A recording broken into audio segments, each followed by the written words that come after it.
Okay people, so what's the deal with the new Black Bulls of Black Clover? Now, I ain't gonna lie, it feels like it's been forever since we've seen every member of the Black Bulls standing firm, standing together, and just in general in a really epic squad lineup. This chapter 312 of Black Clover, demonstrated and showcased just the epicness of the Black Bulls and I guess their newfound strength, newfound powers, and just in general you could arguably rebrand them the new Black Bulls because a lot has changed. At the end of the day, it feels almost like it's kind of ending this arc at the very least with the Spade Nation, because now that the Dark Triad have been knocked out, Vonica, Dante, and Xenon, what really remains on the, you know what I'm saying, the chessboard, so to speak? We still got, of course, Morris standing in front of us, which, oh my god, I ain't gonna lie, it was really more nice to see all of the Black Bulls just taking turns waxing that ass. I ain't gonna lie, like seeing him, you know what I'm saying, getting jumped essentially. I was like, yeah, you know, it kind of takes you back to school, seeing like, you know, a nerd or a geek getting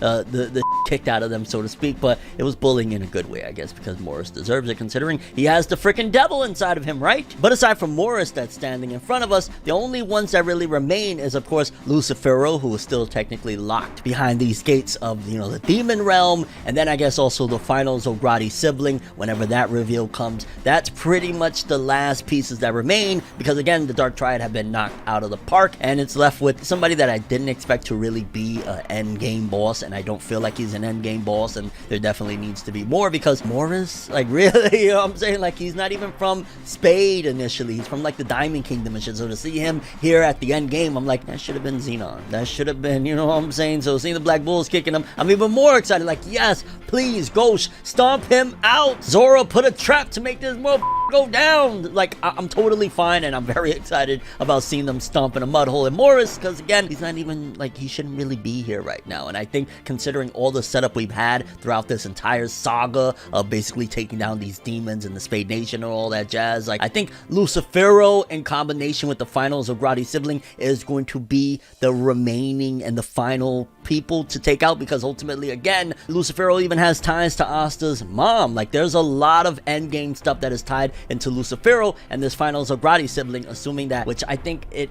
really would bring it more so home if the final Zograti sibling is somebody that we know. Again, whether it be Julius, the crazy theory of that, or whether it be Damnatio, somebody that we know, because it kind of would add more epicness to it, that already Lucifero is somebody that we know, the audience. I don't think everybody, you know, in the Black Clover world is, you know, familiar with what's going on, but we know at the very least that Lucifero has a hand in some stuff that relates to the main character, and just in general there's some history there. But again, if you add in something like a Damnatio or something that it'll feel more like a betrayal, so to speak, it would really intensify things and just make it that much more epic. But I'm hoping for Julius, to be honest with you. And just in general, let's talk a little bit of Black Bulls, man. I feel like it's been forever, and I'm really excited to see some of the newfound powers and the epic advancements that we've seen with some of the members like Henry and Gordon, of course. Let's talk about it. No matter how you move, get it done. No matter how you move, get it done. No matter how you move, get it done. No matter how you move, get it done.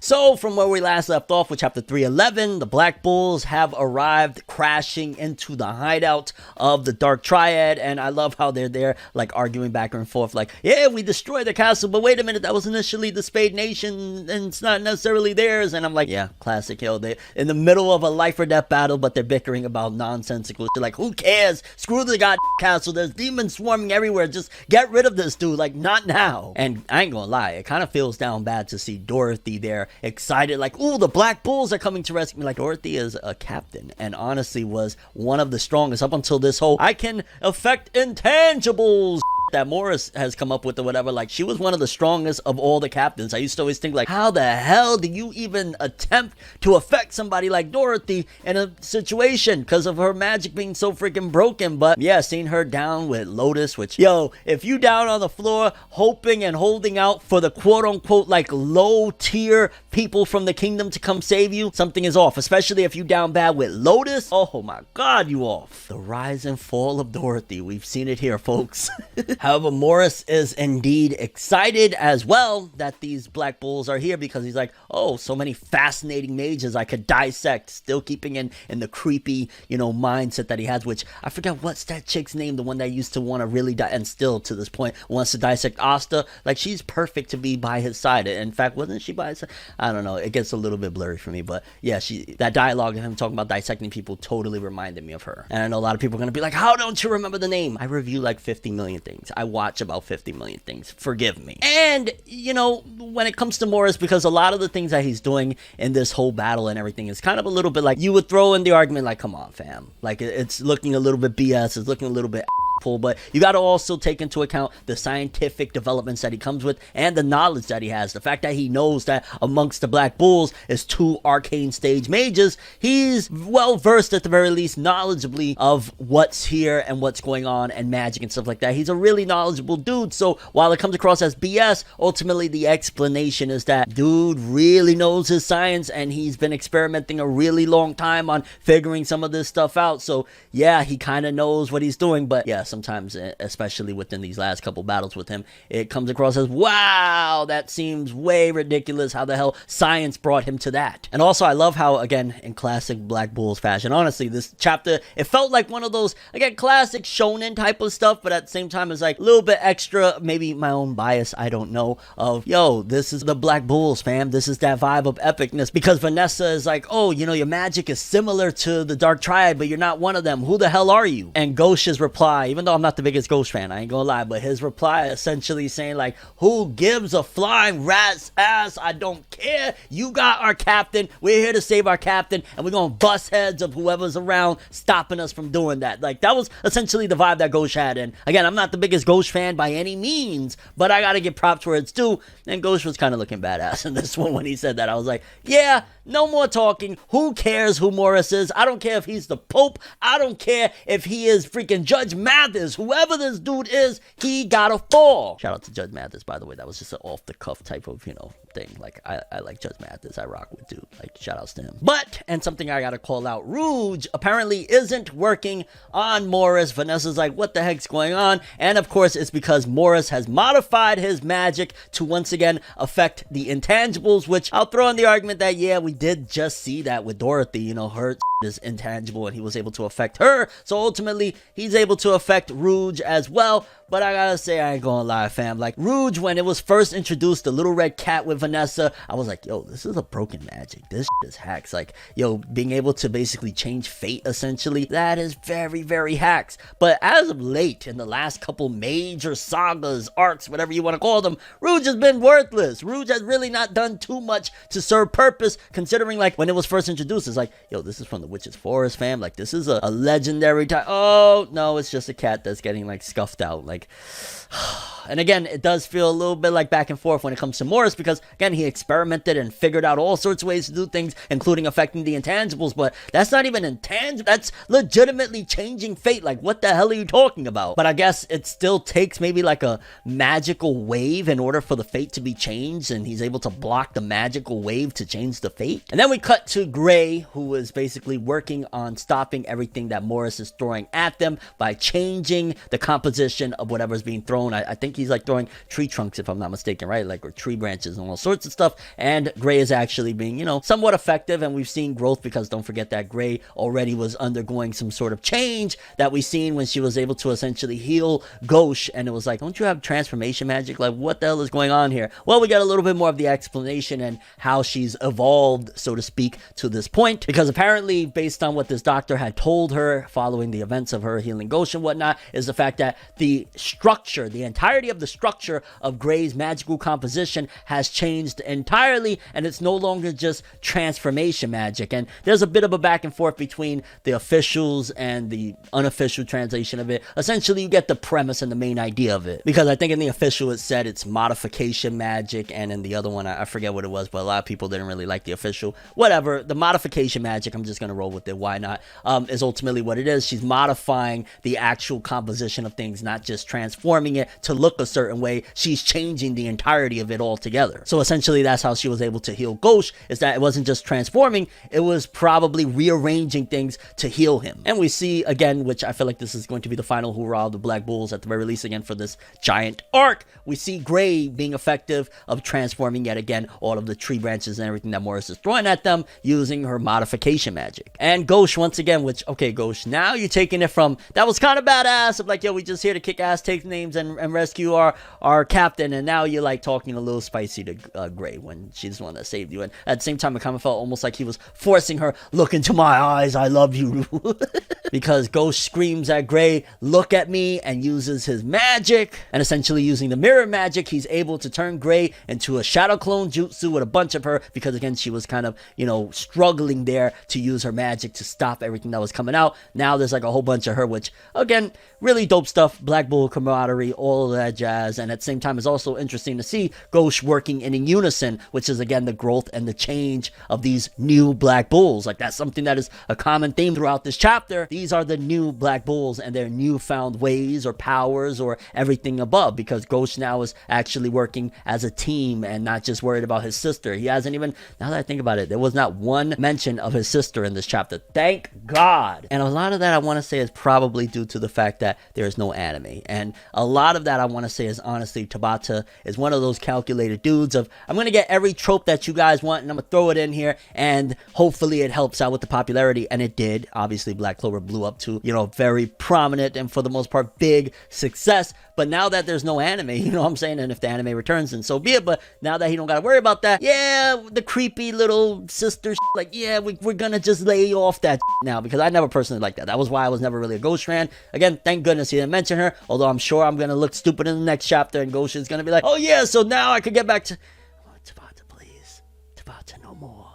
But Morris continues because now he's using a magic that he, I believe, hasn't even used before. Because again, this is all fresh to Morris. He hasn't had time to test things out when it comes to Lucifero's powers because he just now got them from Dante. And he uses gravity magic, presence of the Demon King. And I guess that's saying that Lucifero is the Demon King. Although I want to say, are they going to actually have like Lucifero and like Satan as well? Is that going to be another one? Maybe that's going to be the devil for the fourth Zograti sibling. Or is that just going to be, you know, not really used because they're already using the name Lucifero? Also, Morris is like, you're not going to be able to do anything because apparently it's impossible to change properties of gravity, which, okay, so wait a minute. Morris with his little science was able to affect non-reality and, you know, imaginary things, but Gray, okay, I guess there's actually no physical properties to rearrange. Alright. Still a little bit of BS, it feels like, but alright. And this was one of my favorite parts of the chapter, believe it or not, because I've always been kind of fond of Henry. I really liked Henry's interesting backstory of kind of being a prisoner to his own power. Also his curse, well, power, curse, whatever you want to call it. His curse, it was very reminiscent as well when we found out Lucida, you know, Asta's mom, that she had that same type of curse that absorbed the mana of people around her. So I've been pretty fond of Henry, and that's why this moment in particular out of everything was one of my favorites, on top of the fact that Gordon's training, that I thought Tabata completely forgot about it and wasn't going to be able to utilize it in a really dope way, was actually brought forth and brought into fruition of something epic, because he came back and it showcased that he actually learned after his half a year of training and figuring out, you know, the dark arts, so to speak. He knows now how to turn curses into power, essentially. Because again, remember, Henry couldn't control his curse, like he was absorbing everything. That's why he had to stay isolated, and Asta was one of the very few people that was able to befriend him, because Asta don't have no mana, so you can't absorb anything. And again, I just always felt, I guess, a soft spot for Henry as well. Like, yo, that's a really lonely and sad life. Like, you're just trapped in this cage, essentially, this freaking giant maze, and you can't even be around people because you're gonna hurt them unwillingly. And Gordon puts his hand on Henry and turns his curse into a power. And I ain't gonna lie, Henry's design prior to like the haircut, because his hair goes away, which means that that long hair is a part of the curse itself. I like the long hair look better. Like, without the hair, it's not Henry for me, okay? Like, why does that have to be a curse? Since when is this a curse, okay? This is beautiful. Let's stop the games right now, Tabata. Don't do that. I mean, I'm just saying, man, that Henry here, it kind of reminds me of like Yusuke Mazuku from freaking Yu Yu Hakusho. You know what I'm saying? Also like some really badass 80s rock band type of stuff, but yeah. And now apparently Henry can choose who his magical power, his curse, whatever you want to call it, is able to affect in terms of absorbing the magic. So essentially he could just start straight up putting all of that energy towards Morris, of absorbing all of Morris's magic, which that's really hype. I ain't gonna lie. Like, I love just seeing that it all arguably makes sense. Again, there's a little bit of like, some stuff works, some stuff doesn't, but it's just nice seeing all of the Black Bulls with their newfound abilities, their power-ups, their character development, everything surrounding it working together to kick this nerd's ass. And yes, I'm gonna call him a nerd because I feel like Morris is just some sly piece of that slew into the role in the 9th hour, whereas like, we had 3 bad of the Dark Triad, and we got a 4th Zograti Sibley waiting in the wings. Who is this dude? Get him out of here. Whip his.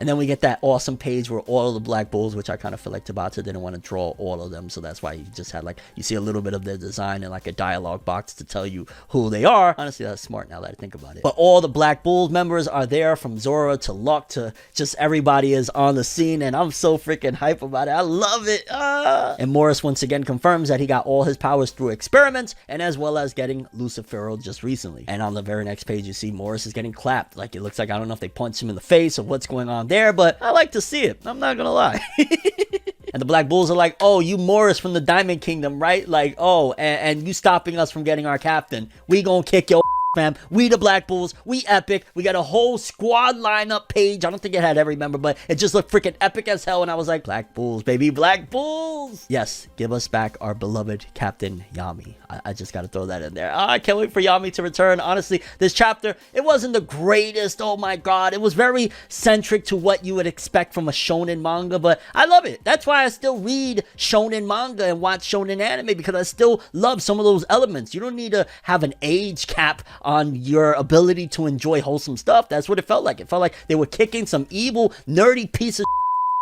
and they were doing it with camaraderie and love and respect for one another. Nakama on some One Piece. The Black Bulls, baby, the outcasts of the kingdom, coming to save the day. And I still gotta say, yo, Dorothy, that's a big L. You a captain, and you getting saved by people that they call the scum of the kingdom. Get owned. But I'm very curious what you guys think. For starters, of the Black Bulls right now and all of their changes and their new power-ups and everything, who do you think had the best moment in this chapter? Again, I felt like Henry was really freaking awesome. I really liked the Henry scene. Seeing all the Black Bulls together in general was just cool as hell. How do you feel about what I said about Vanessa and Rouge, and how Rouge never comes through anymore, and it's been a long time since that freaking cat has been useful? And your overall thoughts and expectations following this battle? Again, I'm ready for Morris to fall. Considering he slid in the 9th hour, we had the Dark Triad and they're all out of the picture. Move so we can see either if Lucifero is going to come through, or if we're going to see the finals of Grady sibling, whatever it is. Morris, move. I don't believe you. You need more people, and right now you can have a lot of people, and I still don't believe you, fam. Move. And your overall thoughts and expectations for the Black Clover manga with chapter 313 and beyond? Let's go, baby. Black Bulls is here. But that's all I have for this one. Thanks for watching. Hope you enjoyed it. If you liked anything I had to say or enjoyed the video, drop me a like. I'd greatly appreciate it. And if you want more from me, make sure to subscribe. Follow me on Twitter, Instagram. Hit that bell to get all notifications. And if you want to follow any of my other social media, links are in the description below. I'm ForneverWorld, and as always, people, have an awesome day. And remember the golden rule: anime and manga for life, boy. Have an awesome day. Peace in, and once again, for the one time, Black Bulls greatness. Black Clover greatness, baby. Have an awesome one.